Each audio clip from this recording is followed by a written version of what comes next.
కడప జిల్లా ఆంధ్రప్రదేశ్ రాష్ట్రం కాంగ్రెస్ పార్టీ అధ్యక్షురాలు అయిన వైఎస్ షర్మిల ముఖ్యమంత్రి జగన్ సతీమణి భారతి మాటలపై షర్మిల మాటలపై ఘాటుగా స్పందించారు. ఈ సందర్భంగా షర్మిల మాట్లాడుతూ నిజం మాట్లాడిన వాళ్ళని ఆంధ్రప్రదేశ్ రాష్ట్రంలో అవకాశమే లేదు. ఒకవేళ నిజాలు మాట్లాడినా వాళ్ళకి గొడ్డలతో నరకడమే మీ పని వైఎస్ఆర్సీపీ పార్టీని తెలిపారు. పత్రికా విలేకరులకు, మీడియా మిత్రులకు ఓ ప్రకటన విడుదల చేశారు. పూర్తిగా ఆంధ్రప్రదేశ్ రాష్ట్రం రాజకీయాలు పూర్తిగా కుట్రలో కుతంత్రాలతో నిండిపోయింది అని ఈ సందర్భంగా తెలిపారు. వివేక హత్య కేసులో అవినాష్ రెడ్డిని అరెస్ట్ చేయాలి అని సిబిఐ ప్రయత్నించగా ఆ సంస్థనే తరిమేశారని ఈ సందర్భంగా తెలిపారు. 2024 ఎన్నికల్లో తప్పకుండా తమ కాంగ్రెస్ పార్టీ అభ్యర్థులను గెలిపించవలసిందిగా ప్రజలను కోరారు.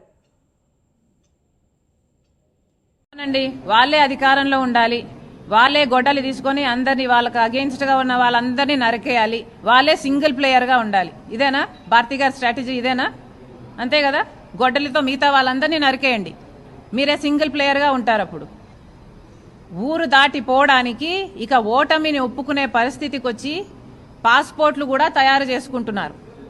ఆయన ఊరి దాటిపోవడానికి ఎలా అయితే నేను తప్పించుకొని పోగలను, నేను ఓడిపోతే నా అరెస్ట్ ఖాయం అన్న పద్ధతిలో ఉంది వాళ్ళ పరిస్థితి ఇప్పుడు.